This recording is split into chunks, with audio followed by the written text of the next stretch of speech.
இயக்குனர் பாக்யராஜின் சர்ச்சை பேச்சுக்கு கண்டனம் தெரிவித்து சமூக ஆர்வலர் ஒருவர் காவல் நிலையத்தில் புகார் அளித்துள்ளார். கோவை மாவட்டம் மேட்டுப்பாளையத்தில் உள்ள பவானி ஆற்றில் குளிக்கும் பொழுது பலர் நீரில் மூழ்கி உயிரிழக்கின்றனர். அவ்வாறு இறந்த உடல்களை மீட்டுக் கொடுத்த பரிசிலில் ஓட்டிகளுக்கு சிலர் பணம் கொடுப்பதுண்டு. இந்நிலையில் இயக்குனர் நடிகருமான பாக்யராஜ் பேட்டி ஒன்றில் கூறும் பொழுது ஆற்றினுள் குளிப்பவர்களை சில நபர்கள் மறைத்து இழுத்துச் சென்று தண்ணீரினுள் அழித்துக் கொள்வதாகவும் பின்னர் அவர்களே உடலை எடுத்துக் கொடுத்து பணம் பெற்றுக் கொள்வதாகவும் கூறி இருந்து சர்ச்சையை ஏற்படுத்தியது.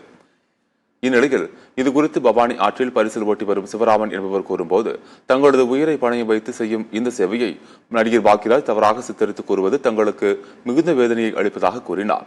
மேலும் இயக்குனர் பாக்யராஜின் இந்த பேச்சுக்கு கண்டனம் தெரிவித்து சமூக ஆர்வலர் மஸ்தான் என்பவர் மேட்டுப்பாளையம் காவல் நிலையத்தில் இது குறித்து புகார் அளித்துள்ளார். இது மிகவும் அப்பட்டமான தவறு, மோசமான ஒரு செயல். இது மாதிரி சம்பவம் எதுவும் இந்த பகுதி நடக்கிறதே இல்லை. அப்புறம் இந்த பவானியார், இவர் சொல்கிற பவானியார் ஒரு திறந்த வழியாக இருக்கும். எங்கேருந்து பார்த்தாலும் பார்வைக்கு தென்புற பகுதி. குறிப்பாக இவர் சொல்கிற பகுதியில் அந்த ஆற்றுக்கு மேலே ஒரு பாலம் இருக்குது. 30 வருஷமாக அந்த ஒரு மேம்பாலம் இருக்குது, பாலம் இருக்குது. அந்த பாலத்திலேருந்து பார்த்தா ஆறு முழுக்க தெரியும்.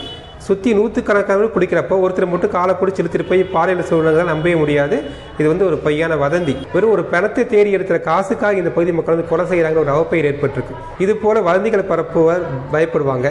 இந்த வதந்திகள்லாம் ஏற்படும் விளைவுகள் மிக மோசமாக தான் இருக்கும். அதனால காவல்துறை உரிய நடவடிக்கை எடுத்து இந்த வதந்தி பரப்பிய பாக்யராஜ் மீது வழக்கு பதிவு செய்து நடவடிக்கை எடுக்க கேட்டுக்கொள்கிறோம்.